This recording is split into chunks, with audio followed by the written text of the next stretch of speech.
राधे राधे मित्रों, आइए सुनते हैं पुत्रदा एकादशी की कथा।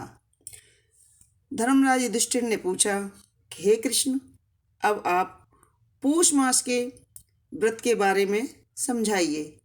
इस दिन कौन से देवता का पूजन होता है तथा क्या विधि है।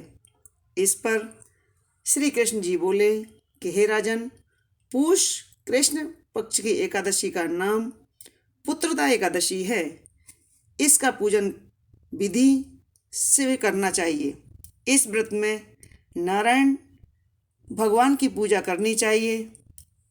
इसके पुण्य से मनुष्य तपस्वी, विद्वान और लक्ष्मीवान होता है। इसकी मैं एक कथा कहता हूँ, ध्यानपूर्वक सुनो। भद्रावती नगरी में सुकेतु नामक राजा राज्य करता था। वह निपुत था, उसके मतलब पुत्र नहीं था। उसकी स्त्री का नाम शेव्या था। वह सदैव निपुती होने के कारण चिंतित रहती थी। इस पुत्रहीन राजा के पितृ रो रो कर पिंड लेते थे और सोचा करते थे कि इसके बाद हमें कौन पिंड देगा। उधर राजा को भी राज्य वैभव से भी संतोष नहीं था। इसका एकमात्र कारण यही था कि उसके पुत्र नहीं था। वह विचार करता रहता था कि मेरे मरने के बाद मुझे कौन पिंड देगा। बिना पुत्र के पुत्रों, पितरों और देवताओं के ऋण नहीं चुकते हैं। जिस घर में पुत्र न हो वहाँ सदैव अंधेरा ही रहता है। इसलिए मुझे पुत्र की उत्पत्ति के लिए प्रयत्न करना चाहिए। पूर्व जन्म के कर्मों से ही इस जन्म में पुत्र, धन आदि मिलता है। इस तरह राजा रात दिन इसी चिंता में रहता था। एक दिन राजा ने अपना शरीर त्याग देने की सोची, परंतु विचार करने लगा कि आत्मघात करना महापाप होता है। राजा इस तरह मन में विचार कर एक दिन छिपकर वन में चला गया। राजा पर घोड़े पर सवार होकर वन में पक्षियों और वृक्षों को देखने लगा। हाथी अपने बच्चों को और हथनी के पास में घूम रहे थे। राजा सोच विचार में लग गया। राजा प्यास के कारण अत्यंत बेचैन होने लगा और पानी की तलाश में इधर उधर घूमने लगा। देर में सरोवर के चारों तरफ मुनियों के आश्रम बने हुए थे। उस समय राजा के दाहिने अंग फड़कने लगे। राजा मन में प्रसन्न होकर सरोवर के किनारे बैठ गया और मुनियों को देखकर घोड़े से उतरकर दंडवत करके उनके सन्मुख बैठ गया।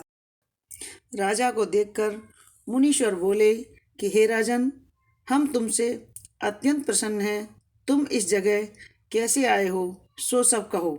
इस पर राजा ने उनसे पूछा कि हे मुनीश्वरों, आप कौन हैं और किस लिए यहाँ हैं, सो सब कहिए। मुनि बोले कि हे राजन, आप पुत्र की इच्छा करने वाले को संतान देने वाली आज पुत्रदा एकादशी है। हम लोग विश्वदेव हैं और इस सरोवर पर स्नान करने आए हैं। इस पर राजा बोले कि हे मुनीश्वर, मेरे भी कोई पुत्र नहीं है।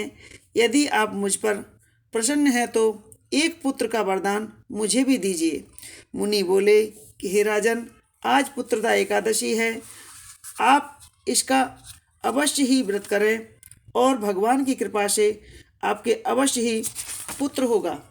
मुनि के वचनों को सुनकर राजा ने एकादशी व्रत को किया और द्वादशी को पारायण किया और मुनियों को प्रणाम करके अंत में अपने महल को वापस आया।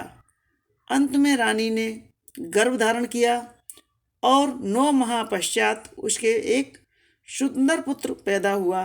वह राजकुमार अंत में अत्यंत वीरवान, धनवान, यशस्वी और प्रजापालक हुआ।